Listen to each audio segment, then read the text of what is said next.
Hello, hello, hello, and how are you? I'm fine, and I hope that you are too. Hi readers, thank you for coming, and welcome back for those who returned. I'm Laurie, and this is our weekly read aloud series. Today, we are going to read another beautiful book. It's a cool one, and I think that you'll get a lot out of it because it inspired me when I read it. But before I even tell you the title and the author, I wanted to do a little teacher magic. Where's my magic wand? Magic wands love to hide, especially from teachers. I found it. I think Spike had it. Bippity boppity boo. Do what I say to do. When I say SpongeBob, you say SquarePants. SpongeBob. SpongeBob. When I say eeny meeny, you say Monimo. Eeny meeny. Eeny meeny.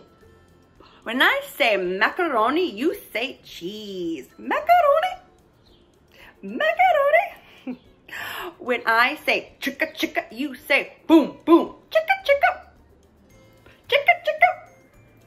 When I say Marco, you say Polo. Marco. Marco. When I say hocus pocus, you just really focus. Hocus pocus. I'll try again just in case you missed it. Hocus pocus. Focus may not look like that for you, but I hope that did work on you and you are focused, because reading takes some focus sometimes. And then whenever someone's reading, you should be thinking about what they're saying and what's going on in the book and looking hard at the pictures. That's my little teacher magic. Goodbye, magic wand. What you wait for now?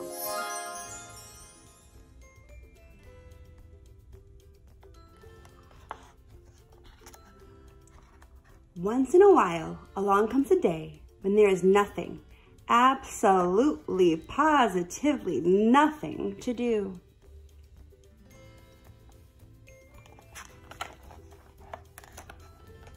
And isn't it great? No school, no homework, no little league, no dance class, no play rehearsal, no soccer practice, no computer camp, no anything. Wow, look at all of the things that he can't even do because there's just nothing to do. He can't use his dance shoes, or I think that's his computer or his piano. That makes me have a text to self connection. I have so many things I want to do, especially dance class, and especially go hang out with my friends and do some sports. Just a white, empty space on the calendar. Of course, some people get a little worried about these spaces. These people are very nice and they wear big shoes, but we'll think about them a little later. But what do you do when there's nothing to do?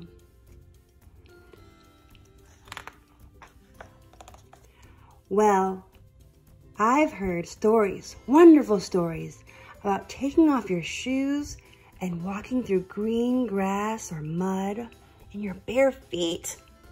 Wow, that sounds fun.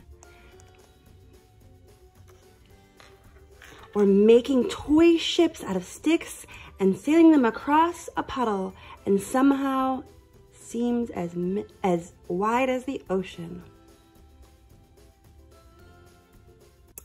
If you've ever made a ship or you've ever played in the mud, then you have a text to self-connection.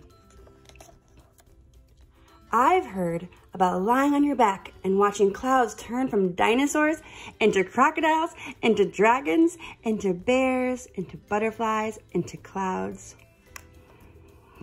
Crocodiles and dragons remind me of my lizard friend, Spike. Text to self-connection. Or lying on your stomach, watching an ant carry something 3 times bigger than he is while you wonder, how can he do that? And what do ants eat for breakfast that makes them so strong?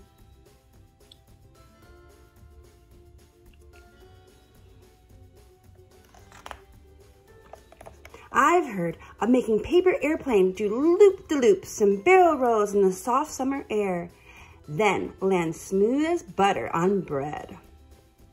Looks like they're having a lemonade stand.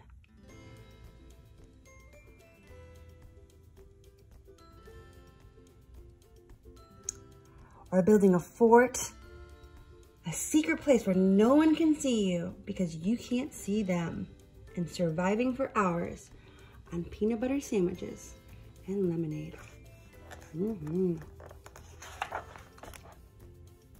I've heard about catching fireflies on warm evenings and putting them in jars until you have 2 hands full of gold, and then letting them all go.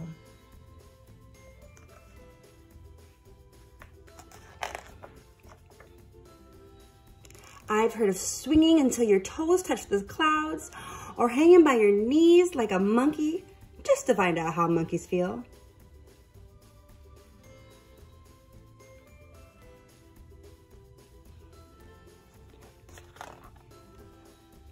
I've heard of climbing a good tree that's been waiting all its long life just to be climbed by you. Or finding a quiet spot and reading your very favorite book and then reading it again.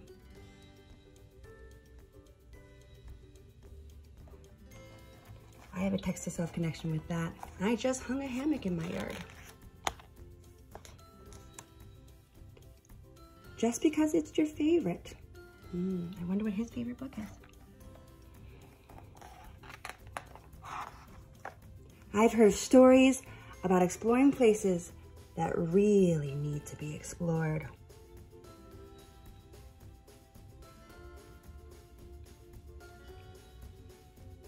Looks like he's exploring food and animals and things to do in all these places. Or making angels in the snow, or igloos, or caves, or sledding, or tasting icicles, or throwing snowballs. Fun. Or building round fat men with orange noses and old hats who smile at everyone.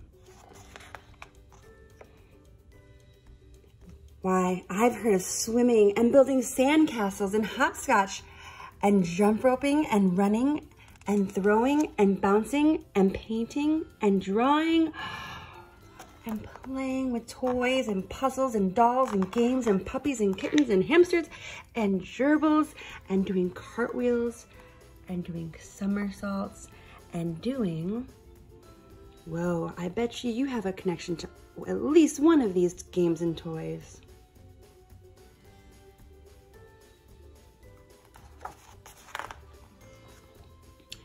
Well, sometimes just doing nothing, and maybe one of the best ways to do nothing is to show someone else how to do it.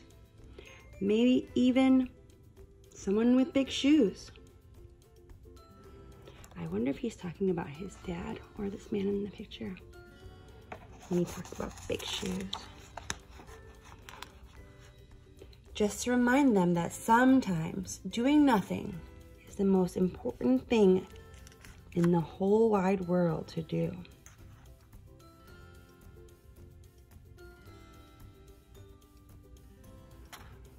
The end. And I just wanted to read the author's note to us in the beginning because I felt like it was special.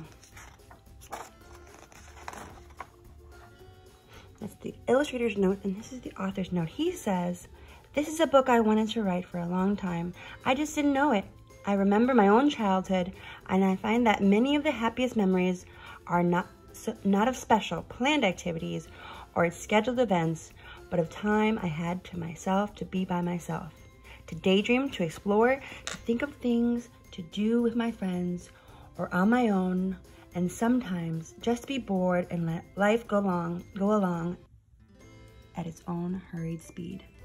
Today, the world moves at a faster pace, but kids still need unscheduled time to relax, imagine, to figure out who they are and how the world works.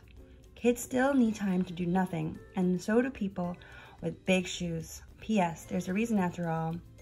that we're called human beings, not human doings. And here's a little more about the artist. I'm not going to read her note, but feel free to read it. She is interesting as well. So this is a lovely book, and I think you can all relate to it. And I think, although it's called Doing Nothing, he does a lot. And I hope that you got inspired by him. There's so many beautiful things that you can do right now, even if it seems like a lot of your normal choices, your normal things that you played with and did are not available. Doing nothing could mean the most glorious, dreamiest thing of all. Bye, friends.